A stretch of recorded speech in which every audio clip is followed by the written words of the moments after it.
Estamos de volta para comentar o caso da empresária Amanda Vasconcelos Tavares Reis, que é a esposa do cantor sertanejo Henrique, que faz a dupla com Juliano.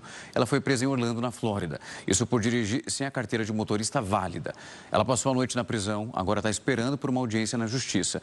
Para entender os deveres que a gente falava no bloco anterior, o que deve ser feito, como é importante verificar a legislação de cada estado, nós convidamos a doutora que é especializada nesse assunto, Ingrid Domingues, que é advogada de imigração nos Estados Unidos. Doutora, mais uma vez, uma ótima noite, um prazer tê-la aqui conosco.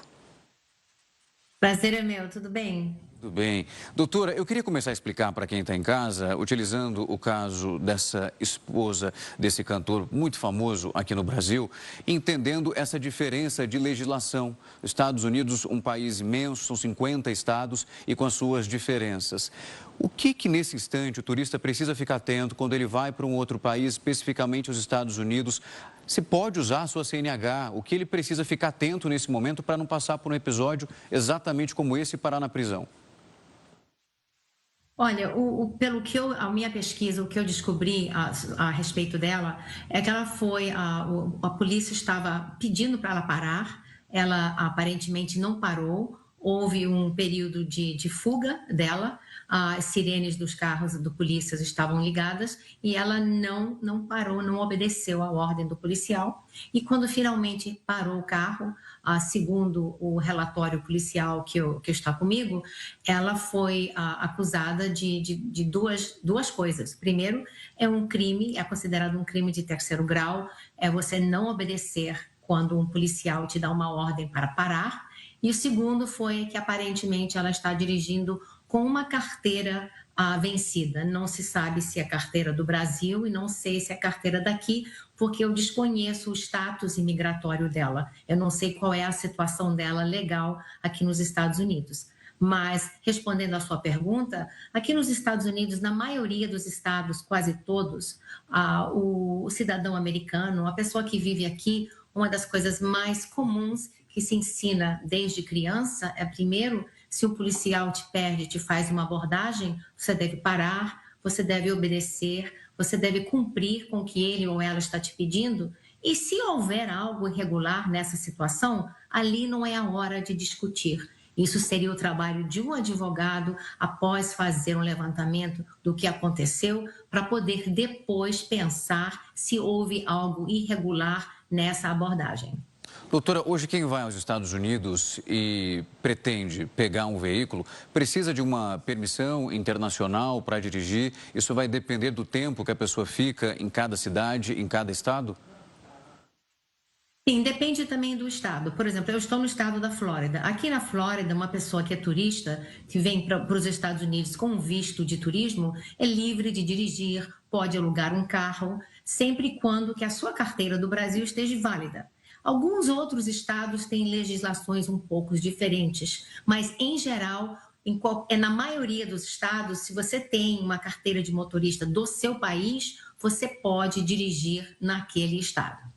Doutora, algum local que a pessoa consiga fazer essa consulta para ter certeza que naquele ponto onde ela vai ficar hospedada durante esse tempo, ela precisa entrar no site governamental local e fazer essa checagem no website deles, algo desse tipo? Olha, por exemplo, a pessoa que vem para cá e quer alugar um carro, o brasileiro usa muito o serviço de agentes de viagem, algo que aqui nos Estados Unidos não temos muito. Mas se você tem uma pessoa, uma empresa de turismo que está fazendo uma reserva para você, por exemplo, esse seria o primeiro ponto de informação. Uma pessoa, empresa de turismo bem qualificada, vai poder pesquisar para você juntamente com as empresas de aluguel de veículos, para saber naquele estado o que é necessário. Mas, em geral, a carteira do Brasil é suficiente se ela está válida. Doutora, essa penalidade recebida através desse momento, onde foi solicitado um documento que você não apresentou ou houve uma resistência no momento daquela abordagem da polícia, isso pode gerar uma penalidade exclusivamente financeira? Porque no caso dessa jovem brasileira, foi informado que uma fiança foi definida, ainda não há qualquer posicionamento por parte da assessoria dizendo que foi pago ou não, mas ela permanece presa.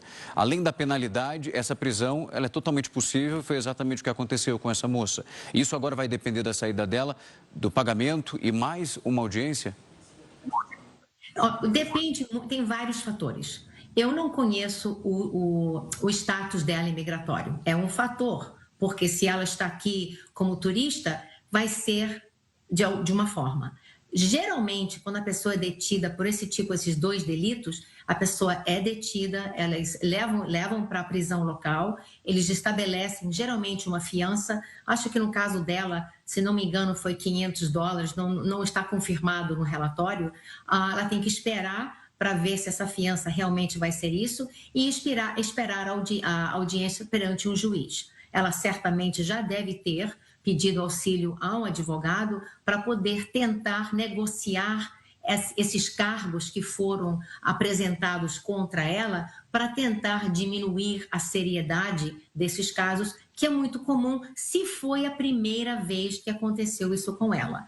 Porque quando acontece se ela for uma pessoa que já teve esse problema antes, as chances de você diminuir um cargo se tornam mais difíceis. Então, se foi a primeira ofensa dela, um bom advogado criminalista poderá talvez diminuir fiança, diminuir os cargos que ela foi acusada. Mas, do meu ponto de vista como advogada de imigração, o que me preocuparia é o status dela. Não sei se ela tem visto de turismo, não sei quanto tempo ela está aqui, não sei se ela ultrapassou o período dela de permanência autorizada. Isso tudo são coisas agravantes se elas existissem. Doutora, eu queria muito agradecer o tempo e a disponibilidade para vir aqui conversar conosco, esclarecer esses pontos que são importantes. O caso, ele é, pelo menos mantido nesse instante, muito mais próximo dos advogados da família e também da assessoria de imprensa. Mas, olhando para fora desse aspecto, como cada brasileiro precisa se portar no momento de uma viagem como esse, é uma instrução mais do que necessária. Muito obrigado por falar com a gente. Obrigado pelo convite. Até mais.